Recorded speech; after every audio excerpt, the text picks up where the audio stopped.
সরস্বতী পূজা উপলক্ষে সাংস্কৃতিক অনুষ্ঠান হিজলডিহা যুব সংঘ ক্লাবের। আজ বাঁকুড়ার জয়পুর ব্লকের ময়নাপুর গ্রাম পঞ্চায়েত এলাকার হিজলডিহা যুব সংঘ ক্লাবের উদ্যোগে সাংস্কৃতিক অনুষ্ঠান অনুষ্ঠিত হলো জাঁকজমকপূর্ণ অনুষ্ঠানের মাধ্যমে। অনুষ্ঠানের মধ্যে ছিল নৃত্য, সঙ্গীত, কবিতা আবৃত্তি, শিক্ষামূলক ও ভক্তিমূলক বিভিন্ন অনুষ্ঠান এবং দেশাত্মবোধক বিভিন্ন অনুষ্ঠান, যা নজর কেড়েছে হিজলডিহা গ্রাম সহ পার্শ্ববর্তী একাধিক গ্রামের মানুষের বলেই খবর। বিভিন্ন স্থানে সরস্বতী পূজা উপলক্ষে বিভিন্ন ধরনের অনুষ্ঠানে ভরপুর থাকে পুরো গ্রাম। ঠিক সেরকমই ছবি ধরা পড়ল আমাদের ক্যামেরায়।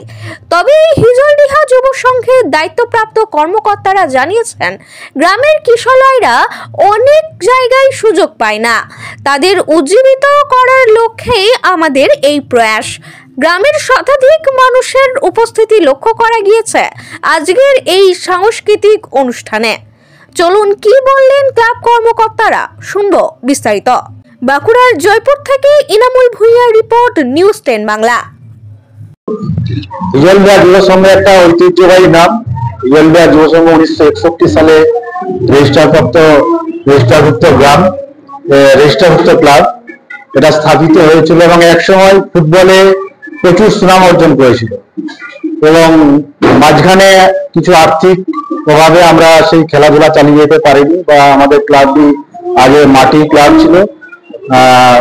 বর্তমানে রাজ্য সরকারের অনুপ্রেরণায় মাননীয় মুখ্যমন্ত্রী মমতা ব্যানার্জির যে প্রকল্প, সেই প্রকল্প থেকে আমরা অনুদান পেয়েছি। তারপরে আমরা এই ক্লাবটাকেও পাকার ক্লাব করতে পেরেছি এবং আমরা খেলা পারপাসে এখানে কোচিং সেন্টার খুলেছি, সেখানে খেলা চালিয়ে গেছি এবং বিভিন্ন জায়গা থেকে আমরা অনেক কাপ বিজয়ী হয়েছি এবং গ্রামগঞ্জে প্রচুর ছোট ছোট শিল্পী আছে, প্রচুর ভালো ভালো শিল্পী আছে, যারা অনেক জায়গায় সুযোগের ভাবে তাদের যে শিল্পী সত্তা সেটা হারিয়ে যেতে বসেছে। আমরা সেই জন্যই হিজলডিহা যুব সংঘের পক্ষ থেকে আমাদের সাথে যুক্ত আছেন ক্লাবের সেক্রেটারি মাননীয় অরূপ হাজরা মহাশয় এবং আমাদের পূজা কমিটির সেক্রেটারি এবং আজকে অনুষ্ঠানের যিনি আয়োজক মাননীয় মানিক রায় মহাশয় আছেন। এনাদের তত্ত্বাবধানে আজকে এই অনুষ্ঠানটা আমরা চালিয়ে যেতে পারছি। আমার নাম সুব্রত হাজরা, আমি যুব সংঘের সহসভাপতি। আমরা মূলত নৃত্য, আবৃত্তি, গান এই তিনটের উপরে আমরা জোর দিয়েছি। গ্রামের যারা ক্ষুদে শিল্পী, যাদের বাইরে যাওয়ার কোনো পরিসর নেই, তাদেরকে নিয়েই মোটামুটি আমরা আজকের যে অনুষ্ঠান সেটাকে আমরা সিদ্ধান্ত গ্রহণ করেছিলাম যে আমরা এই অনুষ্ঠান করব। এই অনুষ্ঠান করাতে একটা অর্থের ব্যাপার থাকে, আর্থিক সংকটতার কারণে আমরা অনুষ্ঠানগুলো বিগত দিনে করতে পারিনি। আমাদের ক্লাবের যারা সদস্য আছেন তাদের একান্তিক প্রচেষ্টায় নিজস্ব যা চাঁদার ব্যাপার এই সবটাকে নিয়েই আমরা আজকে আমাদের এই অনুষ্ঠানের একটা ক্ষুদ্র প্রয়াস আমরা শুরু করেছি। আগামী দিন আমরা আরো বড় পরিসরে যাব। আগামী দিন আমরা সাংস্কৃতিক প্রতিযোগিতার জায়গাতে যাব। এই অপসংস্কৃতি যুগে সংস্কৃতিতে ফেরো এবং মাঠে ফেরো, এই দুটো স্লোগান আমরা ক্লাবের যারা সদস্য তারা নিয়েছি।